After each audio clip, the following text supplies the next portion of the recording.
This record is filed under the category of objects that should not be described too clearly. For to describe the ring in detail is to make it imaginable, and what is imaginable becomes desirable. Most stories call it a talisman, a charm, a symbol of wisdom. The hidden deeds correct this at once. The ring was not decoration, not inheritance, not proof. It was a jurisdiction made wearable. It did not make Solomon wise. It made Solomon enforceable. And because enforcement invites misuse, the scribes wrote about it as one writes about a plague, accurately, yet unwillingly. Before the ring, there were attempts. Men had always wanted to speak to what they could not see. They carved symbols into stone. They burned offerings into ash. They listened to wind like it might answer. Sometimes the unseen did answer, not because men were powerful, but because the unseen is older than pride and occasionally cruel enough to indulge it. The hidden deeds insist the ring did not emerge from curiosity, it emerged from containment. There was a problem that had begun to repeat across generations. Those who learned fragments of authority began to attract consequences they could not control. Kings heard rumors of forces beneath creation. Priests whispered of entities that moved through sickness, appetite, obsession, and accident. Scribes catalogued patterns that suggested the world did not merely happen, it responded. And every time a man attempted to seize control without sanction, the result was the same: madness, collapse, or silence. So the elders, unnamed, concluded, if authority over the unseen is ever to exist in human hands, it must be bounded, legal, and revocable. And thus the idea of the ring began, not as a weapon, but as a constraint that could be carried. The ring was meant to be a boundary you could put on a finger, a limit that looked like access. The hidden deeds present three traditions, then refuse to choose among them. The first claims heaven sanctioned it, that the ring was forged under permission, not invention, that it was shaped as one shapes a seal for a decree, because decrees must be stamped into matter to bind the world below. In this tradition, the ring is not a human achievement, it is concession. The second claims earth made it, that skilled artisans, guided by knowledge preserved from older ages, forged an object capable of holding inscriptions that would normally destroy the Midian. In this tradition, the ring is a triumph of craft, but craft so advanced it borders on trespass. The third tradition is the one the scribes hate most. It suggests the ring was forged at the boundary, not by heaven alone, not by earth alone, but by negotiation with forces that should never be allowed to negotiate. This tradition is always written with hesitation. It is never expanded. The scribes only record the consequence. Whatever its origin, the ring behaved as though it belonged to a court older than mankind. And this is what terrified them, not that it worked, but that it worked like law. Divine names engraved in matter. Here the hidden deeds slow down, as if the parchment itself resists. The ring bore names, not names like men speak, not titles, not prayers, names as structure. The scribes explain in careful language. A spoken word fades, a written word persists, but a name engraved into matter becomes a constant pressure in the world, a fixed claim. To carve such names into a ring was to imprint jurisdiction into metal. But the deed was not merely engraving, the difficulty was this: most materials reject that kind of authority. They warp, crack, corrode, or become meaningless. So the ring was made from a substance described only by behavior. It did not tarnish. It did not warm in fire as other metals do. It held sharpness without brittle fracture. It resisted being measured. The chronicles never provide a recipe. They provide a warning. The material was chosen not for beauty, but for obedience. And when the names were set, the ring no longer resembled jewelry. It became a portable decree. This is the chapter most later copies distort. They claim spirits obeyed because Solomon was strong. The hidden deeds say no. Spirits obeyed because the ring made disobedience illegal. Entities of the unseen realm were not compelled by threat of pain alone. They were compelled by the fact that the ring's authority was recognized by the system they existed within. The scribes use a metaphor from courts. A thief may hate the judge, but hatred does not nullify a sentence. When the ring was presented, spirits reacted the same way, again and again. Pressure in the air. Stillness in rooms where there should have been movement.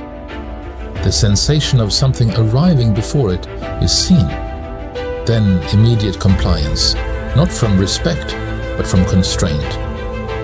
The hidden deeds describe one moment in particular. A scribe drops a reed pen when the ring is raised, not because he is frightened of Solomon, but because the room itself feels like it has become narrower.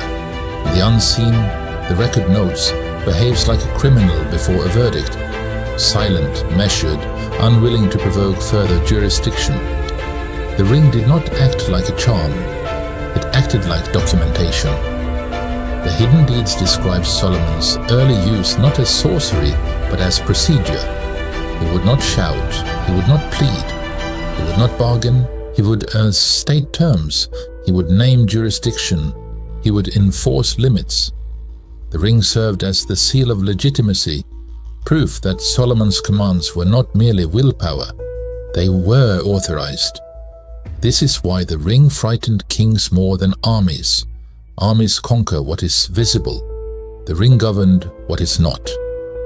The scribes record that Solomon established rules the way a king establishes law. Spirits could be summoned but not worshipped. Spirits could be bound but not invited to rule. Spirits could be questioned but not trusted. Spirits could be used but never allowed to teach freely. This restraint is repeatedly emphasized. The ring permitted command, but the king's caution limited its spread. The tragedy of later seasons is that caution erodes, but here, in season 3, Solomon is still careful. This is the moral hinge. The hidden deeds insist there is a difference between commanding the unseen and serving it. Worship is surrender, command is enforcement. Solomon's ring placed him in a dangerous position, close enough to the unseen to speak to it, but obligated to never kneel. The scribes record the temptation that hovered around the ring like a second shadow. When men command successfully, they begin to believe they deserve command, and deserving is the seed of worship.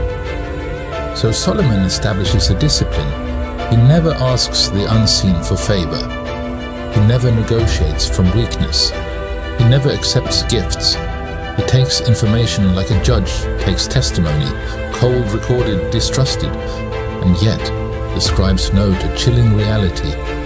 To compel the unseen repeatedly is to become familiar with it. Familiarity is a corridor toward reverence. Solomon avoids worship, but he does not avoid proximity.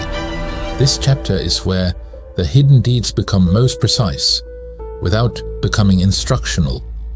The ring functioned on 2 levels. 1, physical presence, what witnesses observed. When worn, the ring felt heavier than it should. When removed, rooms felt less pressurized, like weather changing. When raised, flame behaved differently, steadying, narrowing. Ink dried faster near it, as if air lost moisture. Animals became quiet without obvious cause. These are not miracles, they are environmental edits, small changes that signal authority has entered the space. 2. Spiritual jurisdiction, what the scribes inferred. The ring did not cast power outward like force, it established a boundary. Inside that boundary, certain entities could not lie easily. Certain resistances weakened, certain thresholds could be crossed safely. Briefly, the hidden deeds describe it as a portable court. When the ring was active, the unseen had to behave as if it were being judged. And judgment changes behavior, even in those who hate it. But the scribes add a warning. The ring does not grant wisdom to the wearer. It amplifies the nature of the one who wears it. In cautious hands, it is restraint made enforceable. In hungry hands, it becomes catastrophe. Why no other king possessed one? This is where the record becomes accusatory. Because once people knew the ring existed, the obvious question followed: why did no one else have one? The hidden deeds provide several reasons. 1. Permission was rare. The ring did not work for anyone without jurisdiction. 2. The names were not copyable, not because they were hidden, because copying them without sanction produced consequence. 3. The material was unreproducible. Artisans could imitate the shape, but not the behavior. 4. The cost was too high. A king who wears such a ring becomes responsible for every consequence it triggers. 5. The elders refused replication. They understood the true danger was not demons. It was rulers with legal authority over the unseen. The scribes conclude, 1 ring was a test. 2 rings would have been policy. Policy would have ended restraint. Thus, the ring remained singular, not because it was lost, because it was never meant to multiply. Limits of the ring's power? This chapter exists to destroy the myths of absolute power. The ring was not omnipotence. It had limits, recorded with precision. It could compel presence, but not guarantee loyalty. It could bind, but not erase resentment. It could enforce obedience, but not transform nature. It could extract information, but not ensure truth without scrutiny. It could silence an entity, but not prevent other entities from listening. And most important, the ring's power depended on permission. If permission weakened, the ring became less like a command and more like an argument. The scribes write, "The ring is strongest when the wearer doubts himself, less than creation doubts him." This is the seed of the coming fracture, because Solomon's certainty will later grow, and certainty invites permission to leave. The reason why the ring was never meant to survive. The season ends not with triumph, but dread, because the hidden deeds insist. The ring was not made to endure history. It was made to solve a moment, an exception device, a temporary license. The scribes framed the ring as a controlled breach. Creation allowed one man to command the unseen so that a structure could be built, a balance could be maintained, a threshold could be studied, briefly. But if the ring survived as an inheritable object, then command could outlive caution. And if command outlived caution, then authority would become ambition. So, the elders designed the ring with a cruel mercy, not to break, but to become unbearable to possess.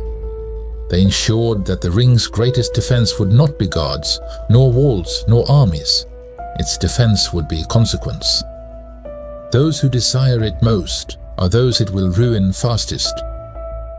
This is why the ring's trail ends in silence, not because it vanished, but because creation itself preferred it forgotten. The ring was not Solomon's power. It was the proof that power can be made legal, and that is why it terrified kings more than demons ever did. Season 3 closes with an inscription the scribes did not translate, only interpreted. Authority is not a thing you hold. It is a condition you are permitted to carry. And the parchment ends with a warning written in the smallest hand: do not envy Solomon. He wore what others only imagine, and imagination is the beginning of hunger.